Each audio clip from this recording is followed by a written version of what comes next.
धर्म स्नेही सत श्रद्धालु यहाँ पर उपस्थित आप सभी भव्यवर पुंडरीक पुण्यात्मा महानुभाव,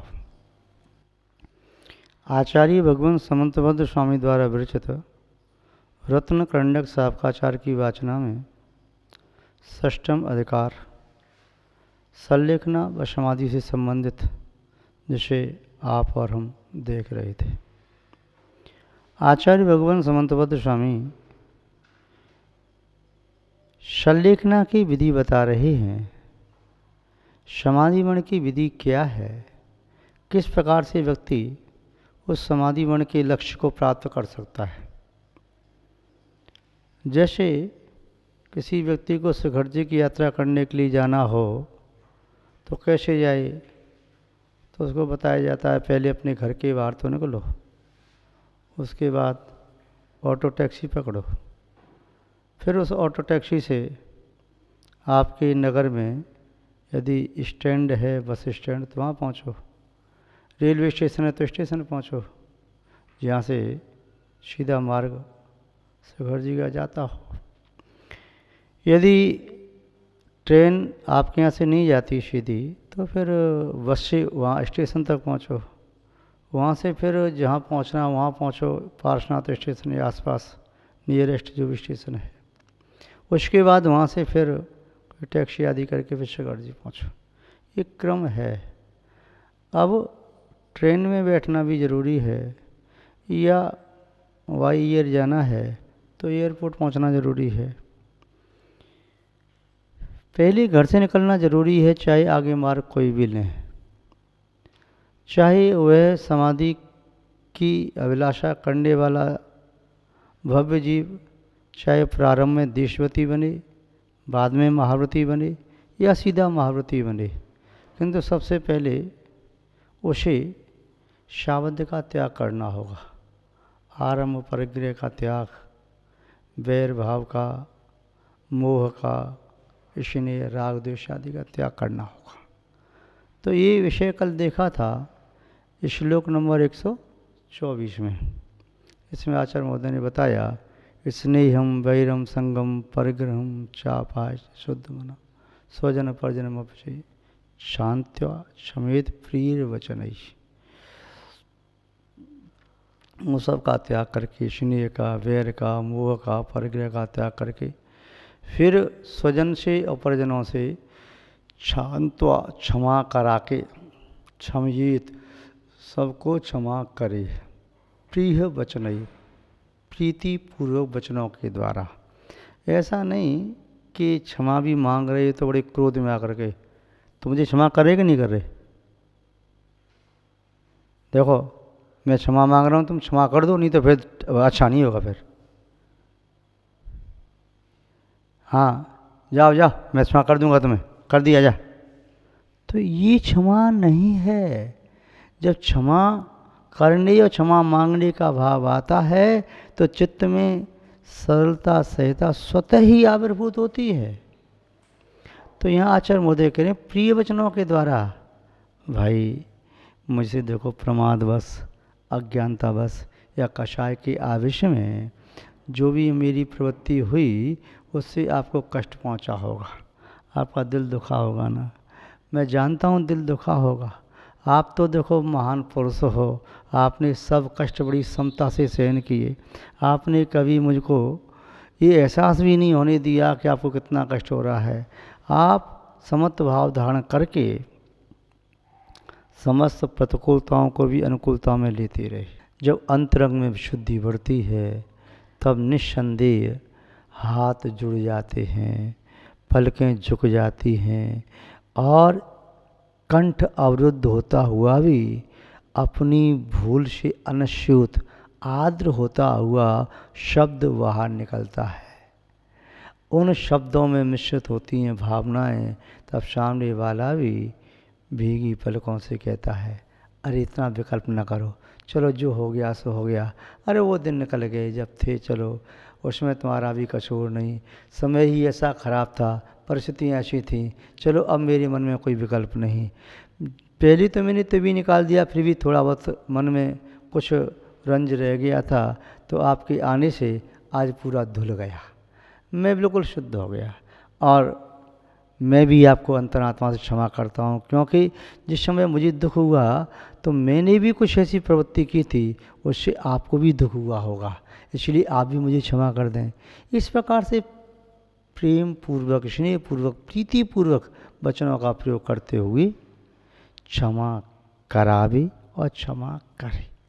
तो इस प्रकार अब आगे क्या करें, जब प्रणाम सरल हो गए तो अब वह जाता है गुरु महाराज के चरणों में, क्योंकि उनके चरणों के बिना आचरण की प्राप्ति नहीं होती। गुरु के चरणों में ही वास्तव में गुरुता को देने वाला आचरण प्राप्त होता है। गुरु के बिना तो जीवन शुरू ही नहीं होता, और चरण की प्राप्ति जब भी होगी, जिसको भी होगी, जहाँ भी होगी, पूज्य पुरुषों के चरण के दर्शन से होगी। चरण ही चारित्र के प्रतीक हैं। प्रभु परमात्मा के चरणों में बैठकर भक्ति का आचरण अंदर से जन्मता है। प्रभु परमात्मा के चरणों में बैठकर श्रद्धा का चारित्र अंदर से जन्मता है। श्रद्धा का चारित्र मीन्स सम्यक्त्वाचरण चारित्र, सम्यक्त के अनुरूप क्रियाएं, सम्यक्त की अनुरूप प्रवृत्ति, विनय, समर्पण, श्रद्धा, भक्ति आदि स्वतः ही जन्मते हैं।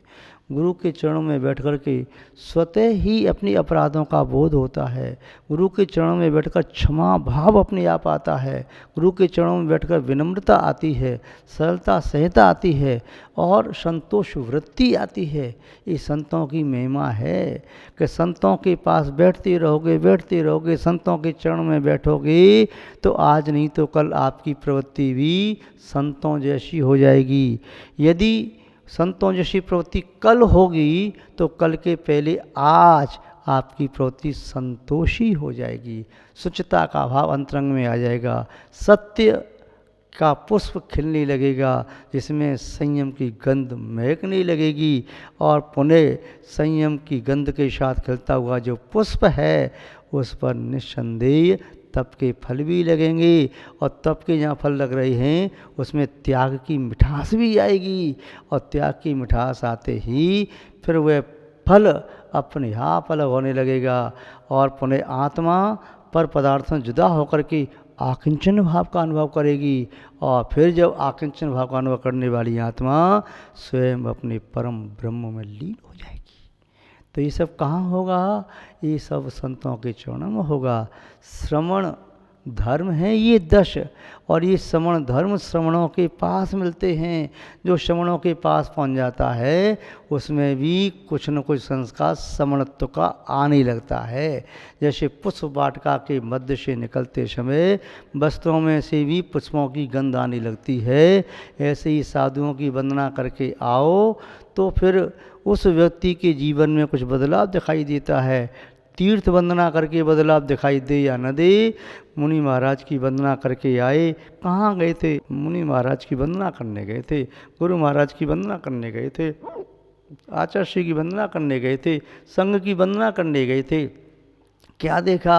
वहाँ का तो ऐसा अच्छा अनुशासन देखा, वहाँ तो इस प्रकार का स्वाध्याय देखा, इस प्रकार का प्रवचन सुना, वहाँ ऐसी आहारचर्या देखी, ऐसी क्रियाएं, ऐसी प्रवृत्ति देखी जिससे मन आनंदित हो गया, और स्वतः ही मन संसार शरीर भोगों से विरक्ति की करवटें लेने लगा। महान भाव तो बता रही हैं समाधि के लिए कि वह जब सबसे क्षमा मांग करके गया, गुरु चरणों में पहुँच गया, तो फिर क्या करे? आलोच्य सर्वमीन कृतकारित मनमतम च निर्व्याजम आरोपन मामृत स्थायी निशेषम। गुरु के चरणों में जाकर के फिर क्या कहना है? महाराज जी, मेरे पास 4 मकान थे, 4, मेरे पास 10 करोड़ रुपया रखा था, मेरे पास 20 प्लॉट थे, मैं अपने नगर का दादा था, और ऐसा वैसा नहीं, मैंने तो खूब ऐसा किया वैसा किया, ये किया, खूब दान दिए, मैंने खूब चौका लगाए, मैंने मंदिर बनवाया था, मैंने मूर्तियाँ रखवाई हैं, मूर्तियाँ विराजमान करवाई मैंने खूब विधान करवाए। ये जा कर के गुरु महाराज से कहना है? यदि ये कहना है तो ये तुम्हारे कल्याण का मार्ग नहीं है। वहाँ जा क्या कहना है? आलोच्य सर्वमीनम, सर्वम एनम आलोच्य, अपने पापों की जाकर के आलोचना करो। वहाँ पर जाकर के अपनी अहंकार की बात कहोगे तो साधु का भी कल्याण करोगे, खुद का तो कल्याण कर ही रहे हो। साधु क्या सोचता है, पद्मनंदी महाराज जी ने लिखा है, आचार्य पद्मनंदी महाराज ने पद्मनंदी पंचम शतका में, जब कोई धनी व्यक्ति धन के अहंकार से बोलता हुआ आता है तो साधु दूर से देख के सोचता है कि देखो एक आपत्ति आ रही है, और फिर वह आकर के अहंकार की लंबी चौड़ी बातें करे, मैंने ऐसा किया वैसा किया, तो साधु सोचता है इस आपत्ति में जो तो दबोच लिया। और जब वह व्यक्ति आकर के कहे कि मैं तो इस प्रकार के अपने अहंकार का और पोषण करे और संयम की कोई महत्ता ही नहीं समझे, तो साधु सोचता है आज तो मर गए। तो साधु के पास जाकर के अपना बखान नहीं करना, साधु के गुणों का बखान करो, अपना बखान मत करो कि मैंने ऐसा किया, मैंने ऐसा किया, मैंने ऐसा किया, मैंने ऐसा किया। इससे तो नीच कुछ का बंद होगा, इससे तो खोटी आयु का बंद होगा, इससे तो अशांत बिंदी का बंद होगा, इससे तो अपनी प्रशंसा करने से तो आपको अशुभ प्रतियों का ही बंद होगा। इसलिए साधुओं के पास जाकर के जो दिल तुम्हारा कहीं नहीं खुला, साधु के पास जाके खोल दो। खोल दोगे तो मन तुम्हारा हल्का हो जाएगा, कभी दिल को दौरा नहीं पड़ेगा। और यदि साधु के पास इसका दिल नहीं खुलता है तो डॉक्टर फिर चीर फाड़ करके वो खोल करके रख देता है। इसलिए जो कुछ भी मन में पाप भरा हुआ है निकाल दो। डॉक्टर जैसे फोड़ा को ठीक करने के पहले कट लगाता है, पस निकालता है, गांठ निकालता है, तब दवाई अंदर भरता है, वह साफ करता है, बीटाडीन आदि से पे ट्यूब वगैरह लगाता है, उसके बाद धीमे धीमे घाव भरता चला जाता है। ऊपर से मलहम पट्टी करने से कुछ नहीं होगा, अंदर से निकालना पड़ेगा। कल्याण करना चाहती हो तो अंतरंग की समस्त विकारों को, पापों को सामने ऐसे रख दो जैसे कोई छोटा बालक अपनी माँ के सामने कह देता है। वही आचार्य महोदय कह रहे हैं कि आलोच सर्वमीन सर्वम एनम आलोच्य, अपने संपूर्ण पापों की आलोचना करके कृत कारित अनुमोदनम च निर्व्याजम, और निर्व्याजम, व्याज माने छल कपट, छल कपट से रहित होकर के बिल्कुल सरल सीधा होकर के कृत मैंने ऐसे पाप किए, कारित मैंने ऐसे पाप कराए, और मैंने ऐसे ऐसे पापों की अनुमोदना की है, उन सब की आलोचना करो। जैसा छोटा बालक माँ के सामने कहता है कि मैं वहाँ जा रहा था, फिर मैं गिर पड़ा था, यहाँ चोट लग गई थी, उसने मुझको गाली दी थी तो मैंने उसको थप्पड़ मार दिया था, फिर वह मेरे पीछे दौड़ा था, मैं कस के दौड़ा था, फिर ऐसा हो गया था, मेरा पैर फिसल गया, फिर वहाँ गिर पड़ा था। एक एक बात माँ को बताता है। माँ काम में व्यस्त भी हो और नहीं भी सुनना चाहिए तभी बताएगा, क्योंकि उस बालक को तब तक शांति नहीं मिलेगी जब तक पूरी बात माँ को न बता दे। ऐसे ही वह ग्रस्त जीवन में से पाप करके आया है, जब तक शुद्ध आलोचना नहीं कर लेता है तब तक यह चित्त शांत नहीं होता। महाराज जी एक बार और सुन लो, महाराज एक बात और सुन लो, बस एक बात और सुन लो, एक बात ऐसी और मैंने गलती की, ऐसी गलती और मैंने की, अब दो बातें याद हो रहा है, इनको सुन लो, चलो ठीक, अब मुझे प्राश्चित दे दो बस। तो आचार्य महोदय कह रहे हैं कि फिर क्या करे, जो अंतरंग से साफ हो जाए। जब तक बोतल गंदी है तब तक उसमें अच्छा पदार्थ नहीं भरा जाता। यदि कोई गंदी बोतलें पड़ी हों उसमें कोई अच्छा दूध भरेगा क्या? नहीं भरेगा। और यदि बोतल को साफ़ कर लिया, खूब अच्छे से साफ़ कर लिया, बर्तन को साफ़ कर लिया, फिर उसमें दूध भरा जा सकता है। पर ये पूरा साफ है। जब बर्तन स्वच्छ हो गया तो उसमें अच्छी वस्तु भरी जा सकती है, और स्वच्छ नहीं है, गंदा है, तो अच्छी वस्तु नहीं भरी जा सकती। ऐसे ही जब तक उस ग्रस्त का चित्त अशुद्ध है तब तक महाव्रत आदि का आरोपण नहीं किया जा सकता, और जब उसका मन शुद्ध हो जाता है तो महाव्रतों का आरोपण किया जा सकता है। पापों में पाप मिल जाता है, पाप में कोई पुण्य नहीं डालता। गंदगी में गंदगी डाल दी जाती है, पर गंदगी में कोई स्वच्छ पानी नहीं डालता। यदि स्वच्छ पानी का प्रयोग भी करना होगा तो गंदगी को धोने के लिए। क्यों? वह भी इसलिए कि गंदगी से गंदगी धुलती नहीं है, इसलिए स्वच्छ पानी का प्रयोग करना पड़ता है। आरोपण महाव्रत, फिर महाव्रतों का आरोपण करे। कब तक के लिए करे?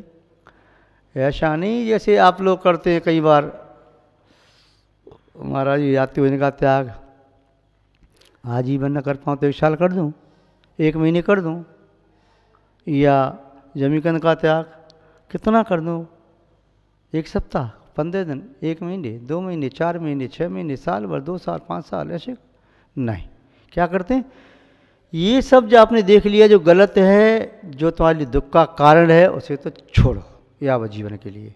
तो पाप हमारे लिए आत्मा को दुख देने वाले हैं, इसलिए पापों का परित्याग करके आरोपहीन महामृत महाव्रतों को आरोपण करे, महामरण स्थायी निशेषम संपूर्ण महाव्रतों को, 5 महाव्रतों को वह आजीवन स्वीकार करे, क्योंकि उन महाव्रतों को स्वीकार किए बिना, उन महाव्रतों को स्वीकार किए बिना कोई भी महान बनता नहीं।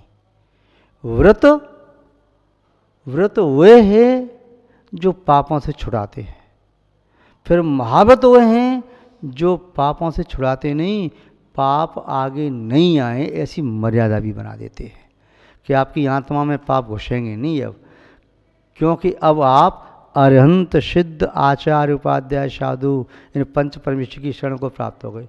और शरण किसे कहते हैं? किसे कहते हैं शरण? जिनका आश्रय लेने से हमारी आत्मा की पापों से रक्षा हो, उन्हें शरण कहते हैं। तो 4 शरण है ना, 4 शरण, 4 ही मंगल है, 4 ही उत्तम है। तो उनका आश्रय लेने से, उनकी सन्निधि में जाने से, उनकी शरण लेने से, उनके समीप पहुंच गए कि बस हम तो अब तुम्हारे हैं, अब आप चाहो तो ठुकराओ या रक्षा करो, जो कुछ चाहो सो करो, तो वो शरण कहलाती है। तो शरण में से आत्मा की रक्षा हो गई। तो किसकी शरण ले ली? 5 परमेश्वर की शरण ले ली, 5 महाव्रत की शरण ले ली। तो 5 महाव्रत एक ऐसी वाड़ी बन गई जिसमें पाप प्रवेश न कर सकेंगे। तो इसलिए स्थायी रूप से और निश्शेषम संपूर्ण महाव्रतों को पुनः यावत जीवन के लिए धारण किया जाता है। इस प्रकार से संलेखना की विधि प्रारंभ होती है। ये कदम, दूसरा कदम हो गया। अब तीसरा कदम क्या है, इस संबंध में आगे चर्चा करेंगे। आज बस इतना ही। जय बोलिए श्री शांतनाथ भगवान की, पूज्य आचार्य गुरुदेव श्री विद्यानंद जी महाराज की, अहिंसा में विश्व धर्म की।